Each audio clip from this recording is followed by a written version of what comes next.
High Chancellor Zixthara's three heads threw back in synchronized laughter, the sound echoing through the pristine halls of the Nexus Citadel.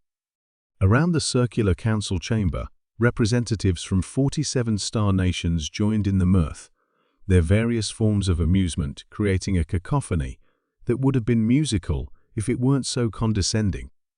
Paratroopers, the Chancellor wheezed between fits of laughter, her central head speaking while the other two caught their breath. The humans want to train. Paratroopers. The holographic display floating above the council table showed grainy footage from Earth primitive-looking soldiers jumping from aircraft with fabric canopies, landing with jarring impacts on solid ground. To the assembled representatives of the galaxy's most advanced civilizations, it looked like a museum exhibit of prehistoric warfare. Honored colleagues, Ambassador Keth Marai of the Vorthan Empire wiped moisture from his optical sensors. Surely this is some form of human comedy performance.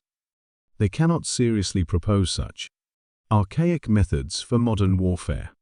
The human representative, Ambassador Sarah Chen, stood quietly at her designated speaking platform, waiting for the laughter to subside. Her simple military dress uniform looked embarrassingly plain compared to the ornate biomechanical suits, energy field garments, and crystalline formations worn by her fellow diplomats. Perhaps, suggested Councillor Vex Dunn, his serpentine form coiling with amusement, the humans have not yet discovered teleportation technology or personal shield generators. Their jumping with cloth seems so wonderfully primitive.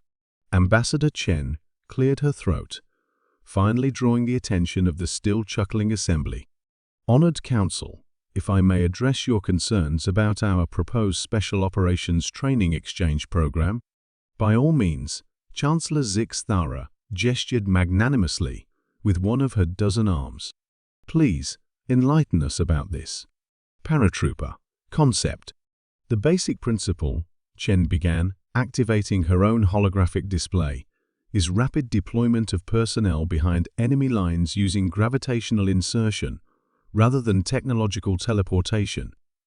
More laughter rippled through the chamber. Ambassador Chen, Councillor Nethvis of the Quantum Hegemony's voice, dripped with barely concealed pity. Our military academies stopped teaching gravitational warfare 3 millennia ago. Why would any soldier choose to fall when they could simply phase shift through dimensional barriers?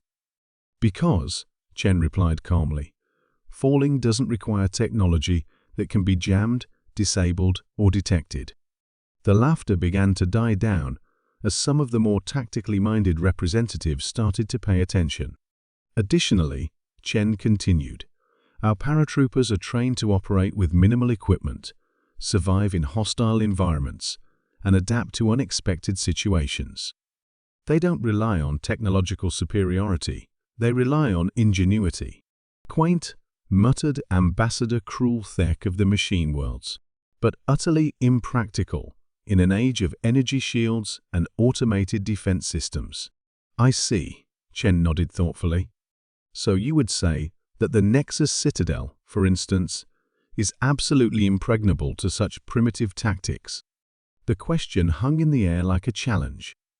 Chancellor Zixthara's three heads exchanged glances before the central one spoke. The Nexus Citadel is protected by 7 layers of quantum barriers, dimensional displacement fields, and automated defense networks. Nothing could penetrate our airspace undetected, let alone drop onto our facility. The very concept is absurd, added Defense Coordinator Yithmal. Our sensors detect anything larger than a molecule within 10,000 kilometers. Our shield generators could stop a meteor strike. And our response teams can teleport anywhere in the Citadel within nanoseconds. Ambassador Chen smiled a small, knowing expression that several representatives found oddly unsettling. That's very reassuring, she said. I assume you'll have no objection to a small demonstration then. Before anyone could respond, the chamber's emergency lighting activated, bathing the room in harsh red illumination. Defense Coordinator Yithmal's form blurred as he accessed the Citadel's security network through his neural interface. "Impossible," he breathed. "All systems show normal. No breaches detected. No unauthorized." The reinforced ceiling above the council chamber erupted inward in a shower of crystalline debris. Through the opening came a figure in matte black armor, falling with mechanical precision toward the center of the room. The paratrooper hit the council floor in a perfect combat roll, came up with weapons drawn, and swept the chamber with practiced efficiency. "Nexus Citadel secured," the soldier announced calmly into his comm unit. "Council chamber occupied. 0 casualties, 0 resistance." The council sat in stunned silence. Several representatives were still processing what they had witnessed. Someone had just fallen through the most advanced defensive system in the galaxy, as if it weren't there. "How?" Chancellor Zix Thara whispered. The paratrooper removed his helmet, revealing a young human face marked by absolute confidence.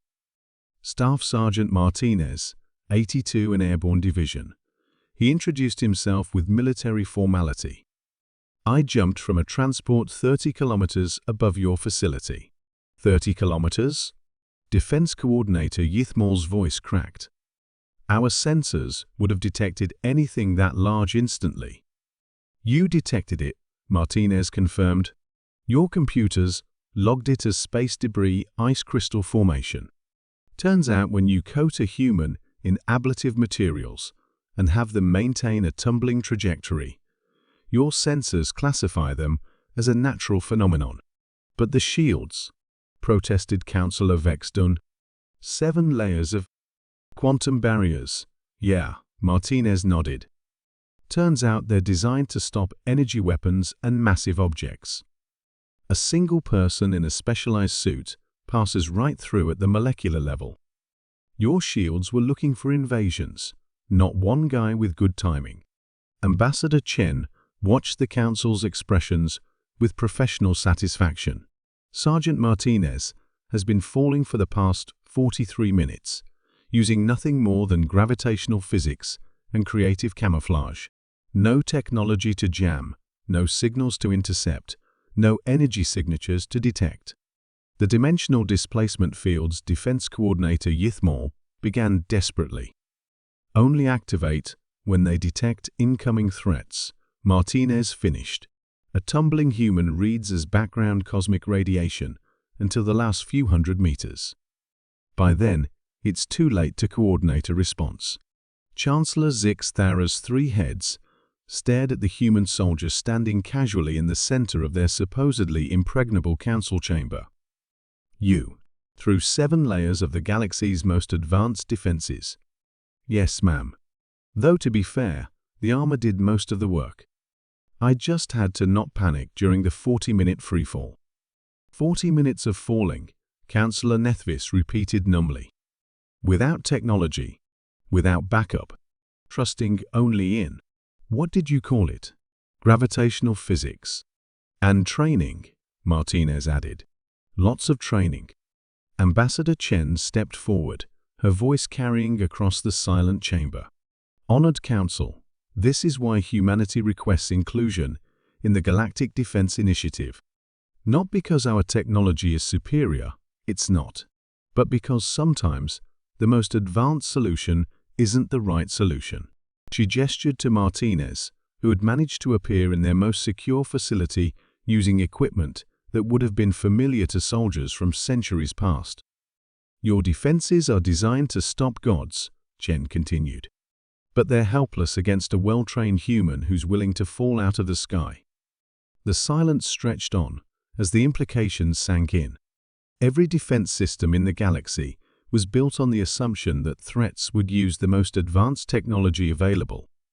None of them were prepared for an enemy primitive enough to simply fall.